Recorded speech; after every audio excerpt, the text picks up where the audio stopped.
Amidst the hustle and bustle of the city, where towering buildings often overshadow the small joys of daily life, Ella was a beacon of optimism. She lived in a cozy apartment on the fourth floor of an old brick building. The city could be overwhelming, with its constant noise, rush, and pressure.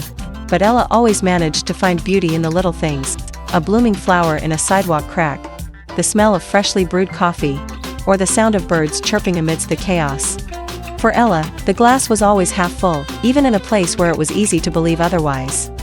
Ella worked at a nearby cafe owned by Ms. Hawkins, a kind-hearted woman in her 60s who had taken Ella under her wing when she first moved to the city. Ms. Hawkins had a reputation for being tough but fair, and she had a soft spot for Ella's sunny disposition. Ella's best friend, Tom, also worked at the cafe. He was a talented musician, playing gigs in the evenings and helping out at the cafe during the day. Tom had a more cynical view of the world, often teasing Ella for her relentless positivity. One afternoon, as the city streets gleamed with the reflections of neon signs, Ella and Tom were preparing the cafe for the evening rush.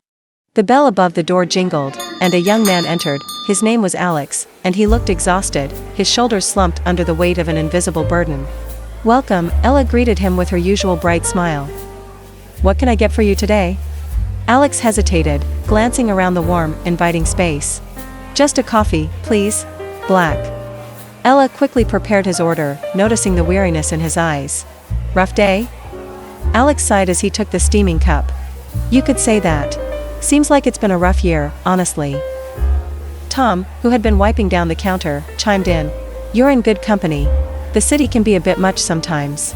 Alex nodded, taking a sip of his coffee. "I moved here for a job, but nothing's gone as planned.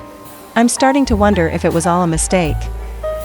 Miss Hawkins, who had been listening from the back, emerged and joined the conversation. "City life can be tough, but it has its rewards. You just have to keep going, even when things don't seem to be working out." Ella added smilingly, "It's like my grandma used to say, life is a glass of water. You can see it as half empty or half full. It's all about your perspective." Alex smiled faintly. "I wish I could see it that way. Right now, it just feels like the glass is leaking." Ella's heart went out to him. She knew how hard it could be to stay positive in the face of adversity. Maybe today isn't a good day, but that doesn't mean tomorrow won't be better.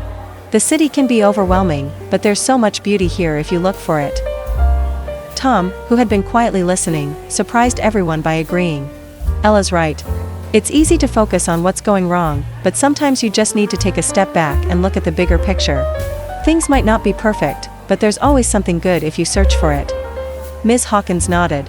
"And you're welcome here anytime, Alex. Sometimes all you need is a place where you feel like you belong, even if it's just for a cup of coffee."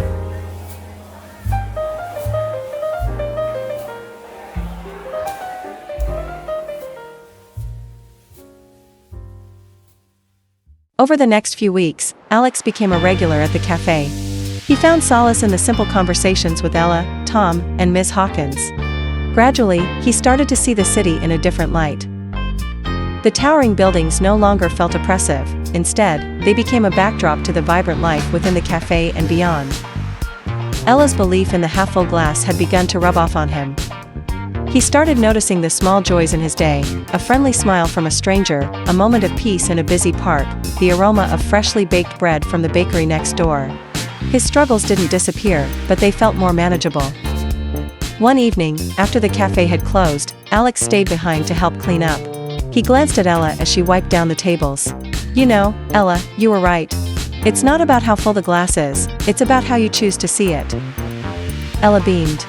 "That's the spirit, Alex. Life's not perfect, but it's still pretty amazing if you look at it the right way." Tom, stacking chairs nearby, added with a grin.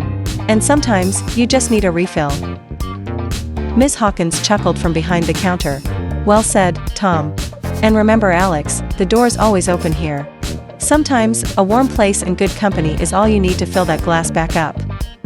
As the city lights began to twinkle against the deepening dusk, Alex took one last look at the cafe before stepping out into the night. The glass was still half full, but now, he understood that it wasn't just about how much water was inside, it was about appreciating every drop.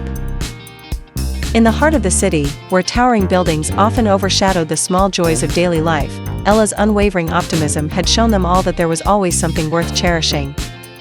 If you want to see and watch tales like this, please like and subscribe to this channel and let us explore all the learnings that entail in each story. Till next time my friend, don't forget always choose to be kind.